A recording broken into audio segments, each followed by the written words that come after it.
President Donald Trump is celebrating his crackdown on crime in the nation's capital. On Thursday night, he met with National Guard troops. He met with federal agents, thanking them and promising new renovation projects.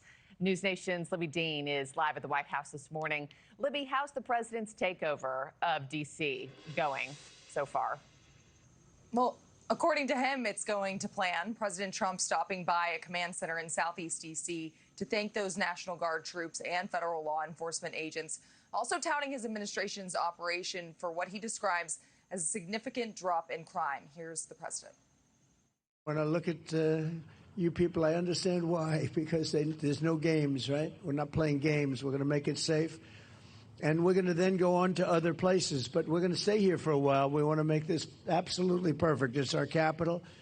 And I guess it used to be many years ago safe, but it's certainly not had a very good run. The president previously announced that he would be patrolling the streets with the National Guard. We, of course, did not see that ultimately happen. Instead, his visit lasted about half an hour, and an administration official telling NewsNation that the plans were being worked up on this visit until the afternoon, and then this decision was made ultimately for everyone's safety.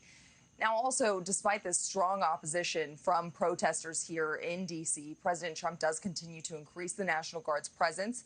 Here, we have seen now there are over 1,900 National Guard forces on patrol, and that's well over double the number of troops that President Trump announced at the start of this crackdown, Markie. And Libby, speaking of numbers, what are the arrest numbers looking like this morning?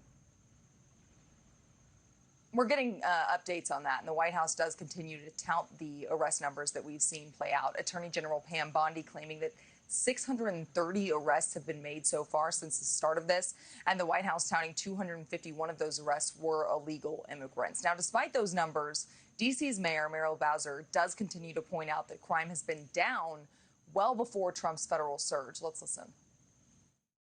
What I know is that our police department has been consistently, precipitously driving down crime for the last 2 years.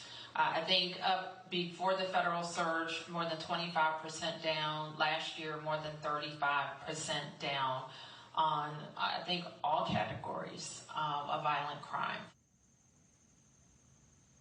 And President Trump overnight hitting back, posting that Bowser is giving false and inaccurate crime figures. That is in response to what she was just laying out there. And the president also went on to warn that if Bowser doesn't stop touting those numbers, that he ultimately will implement this complete federal takeover of D.C., Markie. Thank you for watching. Subscribe below and download our NewsNation app right now on your phone, and you will get fact-based, unbiased news for all Americans.